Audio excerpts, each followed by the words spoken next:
John Jones. On November 24, 2009, 26-year-old John Jones entered Nutty Putty Cave in Utah with a recreational group, moving beyond mapped tourist areas into a restricted squeeze network known for extreme compression passages. As he advanced, the tunnel narrowed progressively. Early sections allowed shoulder rotation, but deeper clearances forced full chest contact, requiring toe-driven crawling while sliding against limestone.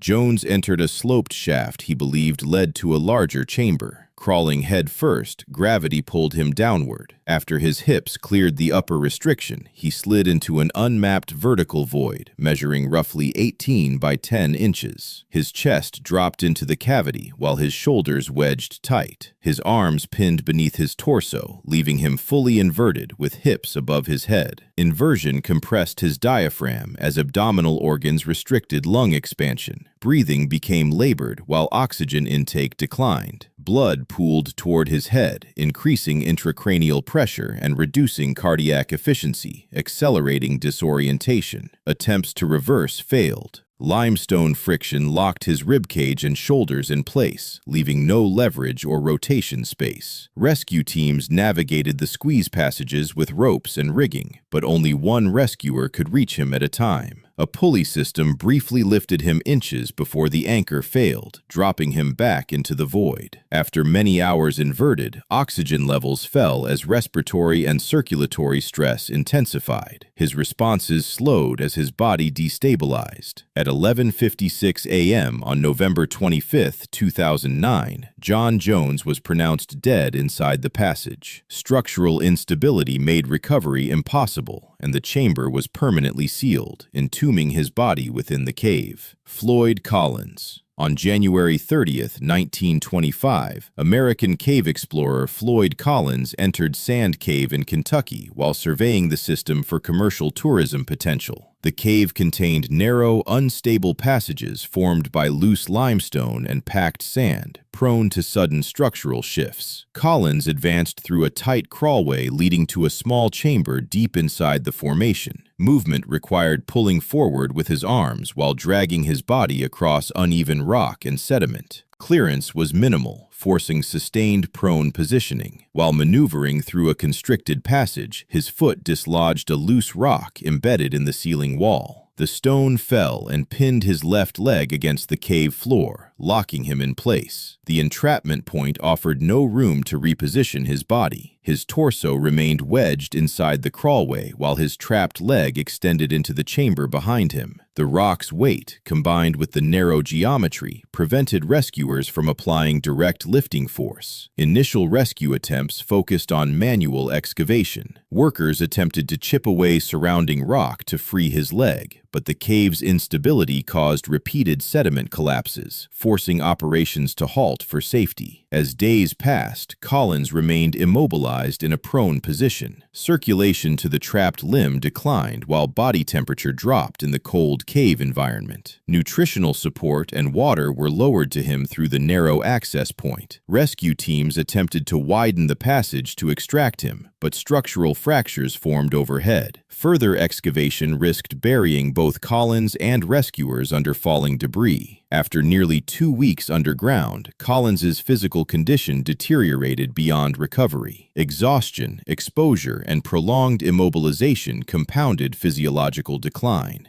Floyd Collins died inside Sand Cave before extraction could be completed. His body was later recovered after an alternate tunnel was excavated, but the original passage collapsed during rescue efforts, sealing the entrapment site. Mossdale Cavern victims. On June 24, 1967, a group of experienced cavers entered Mossdale Caverns in Yorkshire, England, exploring its underground river system through long, narrow passages carved by active stream flow. Access required crawling through low-ceiling tunnels beside or within moving water. These routes functioned as natural drainage channels, meaning surface rainfall could rapidly alter internal water volume. While the group advanced deeper, heavy storms formed above ground. Runoff fed directly into the cavern stream, increasing pressure inside the confined channels. Flooding escalated quickly. Passage walls prevented lateral escape, submerging crawlways that had been navigable minutes earlier. earlier. Retreat attempts failed as surging flow overtook exit routes. Water velocity increased, footing collapsed, and sediment reduced visibility to near zero. Air pockets that normally allowed breathing space disappeared as ceilings submerged, trapping the group between flooded sections with no elevated refuge. Rescue teams mobilized but could not enter due to active floodwater coursing through the system.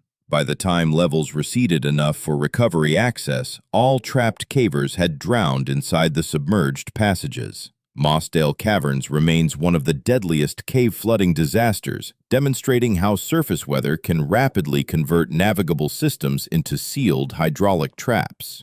William Coughlin.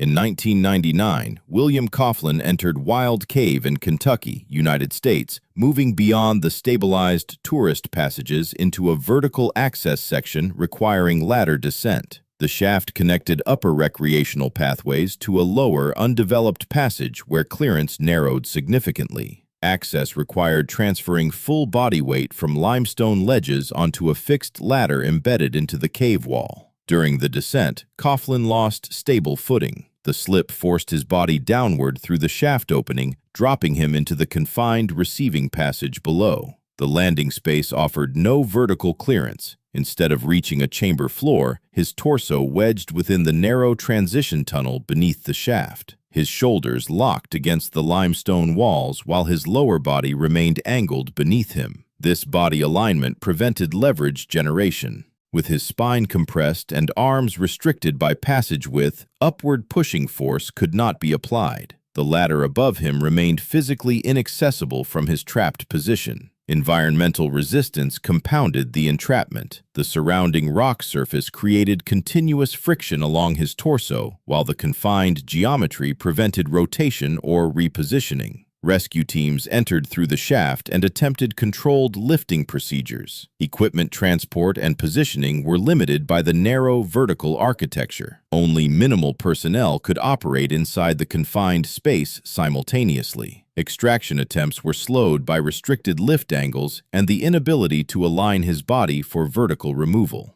Robert Kennedy. In 2005, Robert Kennedy entered Hermit Cave in Tennessee, United States, navigating beyond the primary crawlways into a constricted section known for keyhole-shaped squeeze passages. These formations narrow sharply at mid-body height, allowing the head and lower torso to pass while compressing the chest and shoulders. Forward entry is often possible, but reversal becomes mechanically restricted once the ribcage clears the upper lip. Kennedy advanced head-first through one of these keyhole constrictions, believing the tunnel would widen beyond the restriction. Instead, the passage tightened into a downward-sloping void. As his body moved forward, gravity pulled his upper torso into the lower cavity, while his hips remained partially elevated behind him. This created a head-down angled entrapment with his chest compressed between the narrowing rock walls. The geometry of the keyhole formation prevented arm repositioning. His shoulders locked at the widest point while his lower body lacked space to generate backward force. With no rotational clearance, self-extraction became mechanically impossible. Respiratory restriction developed as chest compression limited lung expansion. Sustained pressure against the ribcage increased breathing effort while oxygen intake declined within the confined void. Rescue teams reached Kennedy and attempted to widen the constriction through controlled rock removal. However, the surrounding limestone structure showed fracture risk. Further excavation threatened secondary collapse onto both the victim and rescuers. Extraction attempts using pulling force failed due to body swelling and frictional resistance inside the squeeze point. Robert Kennedy died trapped within the keyhole passage before successful recovery could be completed. Watch every insane way humans tried to cheat death explained to see how far people went to stay alive. Subscribe if you want more extreme human survival breakdowns.